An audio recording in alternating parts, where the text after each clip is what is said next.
Até 2030, a demanda por petróleo deve crescer 50%, pressionada pelo crescimento da Índia e da China.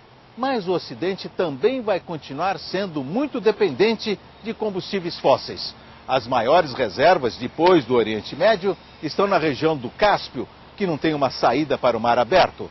Dois países disputam a exploração da rota de transporte de petróleo e gás para o Ocidente, a Turquia e a Rússia. Esse é o tema do Sem Fronteiras de hoje. A geopolítica do petróleo na Europa aponta nervosismo diante da dependência crescente de um fornecedor complicado e duvidoso, a Rússia. Dos poços russos vem cada vez mais o petróleo e, sobretudo, o gás que os europeus usam para acender as luzes, aquecer casas, movimentar carros e operar fábricas. O problema, no caso russo, é o comando político autoritário do presidente Vladimir Putin, que estatizou companhias do setor e cancelou projetos de empresas multinacionais. Ele já mostrou também na Geórgia, na Ucrânia e na Bielorrússia que não hesita em fechar gasodutos por motivos políticos. Resultado: incerteza e preocupação em países como a Alemanha, que recebe quase todo o seu gás da Rússia. Diante dos problemas no Oriente Médio, a alternativa mais cobiçada pelos europeus no momento são as fontes de energia no Mar Cáspio. O problema é acesso. Gás e petróleo ali ficam no entroncamento de Azerbaijão, Cazaquistão, Quirguistão, Uzbequistão, Turkmenistão, Tajiquistão, mais Geórgia, mais Armênia, tudo ex-repúblicas soviéticas, agora independentes e cada uma com prioridades diferentes. O fundo do Mar Cáspio tem reservas estimadas em até 110 bilhões de barris. Talvez até o dobro disso, pois, segundo cálculos do Departamento de Energia dos Estados Unidos, pode haver ali 243 bilhões de barris. Seriam reservas só inferiores às da Arábia Saudita. O mundo está de olho neste petróleo e no gás. Gigantes do setor como ExxonMobil, Chevron Texaco e BP já investiram mais de 30 bilhões de dólares em linhas de produção na vizinhança do Mar Cáspio. E os governos da região estão sendo cortejados para abrir caminho à exploração, de olhos fechados aos abusos ditatoriais e à repressão interna, como sempre se fez. O problema no Cáspio, um mar interior, é escoamento. A saída são oleodutos e gasodutos, mas é complicado decidir por onde a tubulação vai passar. A Rússia quer interferir no que considera sua área de influência. A China, vizinha, com fome de petróleo para sua economia turbinada, saliva com a proximidade de suprimento. O Japão, seco de combustível, dá palpites sobre o traçado da tubulação. E os Estados Unidos, consumidores supremos, não admitem perder terreno, ou barril, no caso. O Sem Fronteiras em Londres discutiu a questão com Julian Lee, analista do Centro Global de Estudo de Energia, uma consultoria que atua no mundo inteiro. I think the Caspian is hugely complicated, and I think that in many respects it is more complicated than the Middle East, particularly in terms of how you get oil and gas out of the region and get it to international markets. Most of the Middle Eastern producers have access to the open seas. A lot of the oil, admittedly, has to go through the Strait of Hormuz, but essentially you can load Middle Eastern oil onto a tanker and take it anywhere in the world, and you can do that loading in the country in which the oil is produced. That's not the case in the Caspian. If you look at the countries producing oil in and around the Caspian Sea, every one of them is landlocked. You cannot get the oil to an open sea port without first having to transit another country, at least one other country.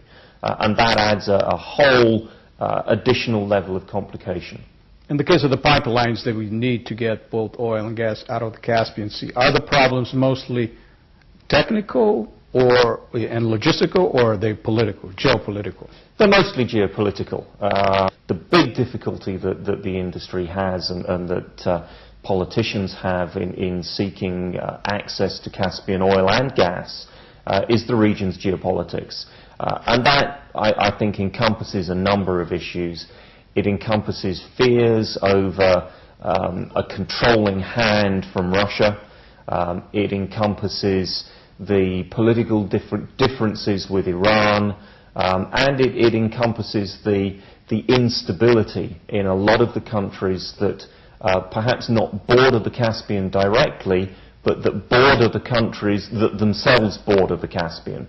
So we look at Afghanistan, Iran I've mentioned, we look at the war between Armenia and Azerbaijan, we look at the potential for instability in Georgia with separatist claims in Georgia, similarly in Turkey with the Kurds in Turkey, and the southern part of Russia in Chechnya and the Caucasus. Okay, plenty of problems with the Caspian Sea, but the question is it worth it? Is it really such a great source of oil and gas? It certainly seems at the moment to be a very good source of both oil and potentially gas. It's not going to replace the Middle East, and I think that's something that it's as well to keep in mind. Let's look at the elephant in the room when dealing with oil and gas in this part of the world. Russia, a gigantic producer of both oil and gas, but how important is Russian oil and gas for the world market? Russia currently is the biggest oil producer in the world, and its oil is extremely important. It is the largest reserves holder of gas in the world, and its gas reserves and its gas production are also extremely important, particularly for Europe, but in terms of oil, I think in growing importance for many other parts of the world as well, certainly with the development of oil reserves in the far east of Russia. It's becoming much more important for Asian consumers as well. And because Russia sits really on the existing, or most of the existing export routes for both oil and gas from much of the Caspian region, it's very important as a transit route for Caspian oil and gas as well. Under President Putin, we've seen the Russian state taking more and more control of its energy sources, privatizing Russian companies, elbowing out foreign companies like Shell and BP and others. How much does President Putin complicate the geopolitics of energy in Europe? I think he complicates it to the extent that the activities, the sort of renationalization of parts of the Russian oil industry, the sort of resurgence of Russian power, if you like, has caused a great deal of concern among some European politicians. And I think this concern has been heightened as Europe has expanded eastwards. These new members had a very different relationship with Russia in the past. They have a very different history with Russia, and they are evolving and developing their relationships with Russia even as we speak. And I think that adds a huge amount of complication for the European Union in developing its relationship with Russia in energy and other spheres as well as we look ahead. The one thing I think that we have to bear in mind is that for the sort of traditional European members of the EU, Russia, and before it the Soviet Union, has always been a very reliable supplier of oil and gas. And if you look at the political upheavals that Russia has been through, its gas supplies have remained reliable. In this geopolitical puzzle, how important is the role of Turkey? I think Turkey is becoming increasingly important in the Caspian region, partly because of the very strong connections between Turkey and Azerbaijan, one of the emerging oil producers in Azerbaijan, in the Caspian region, but also because Turkey is emerging as a major transit route for oil in particular from the Caspian, and I think also in time gas from the Caspian. A Turquia está preparada para tirar proveito de sua localização geográfica privilegiada. Está no entroncamento da rota de transportes de combustíveis fósseis do Oriente para o Ocidente. E daqui, do Estreito de Bósforo, controla a passagem do Mar Negro para o Mar Mediterrâneo. A ideia é criar uma fonte de energia entre os maiores produtores da Ásia Central e os consumidores do Ocidente, mas ao mesmo tempo diminuir o número de petroleiros que passam pelo Bósforo. Este foi um dos motivos por que a Turquia investiu em oleodutos. Além disso, conta com a simpatia dos Estados Unidos, que veem com bons olhos uma alternativa às rotas controladas pela Rússia. Em Nova York, o repórter Jorge Pontual conversou com o economista-chefe do banco Lehman Brothers, Ed Morse, sobre a preferência dos americanos pela opção turca. The question is, how does the oil and gas from this area get to the outside world? The Russian government would like to make sure that as much as possible, if not all of it, comes through pipelines that go through Russian territory and are controlled by Russian regulatory bodies.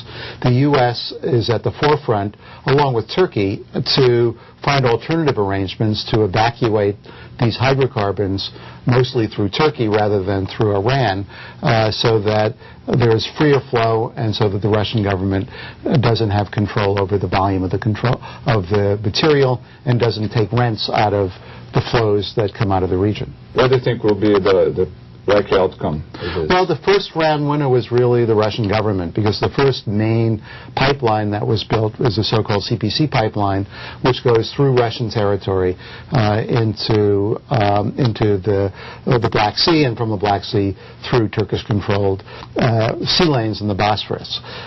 In the longer run, it's not clear. The temptation for evacuation by Turkey is very great, and the main reason for that is that from a purely economic reason, and after all, economics count as much as politics in this, from a purely economic perspective, the port that the Turks will be using, Ceyhan, which is where the pipeline from Azerbaijan goes, is a deep water port. That means that the vessels that load oil material from that port can hold 2 or 3 million barrels of oil at once, as opposed to the vessels that load in Novorossiysk or some Black Sea port controlled by Russia, which have maybe a fifth of that capacity, and that's much more expensive. So economics, it works much better for routes that go through Turkey. The complication is that, to a considerable degree, the most economic route might be through Iran, and the U.S. has not seen it in its interest to allow that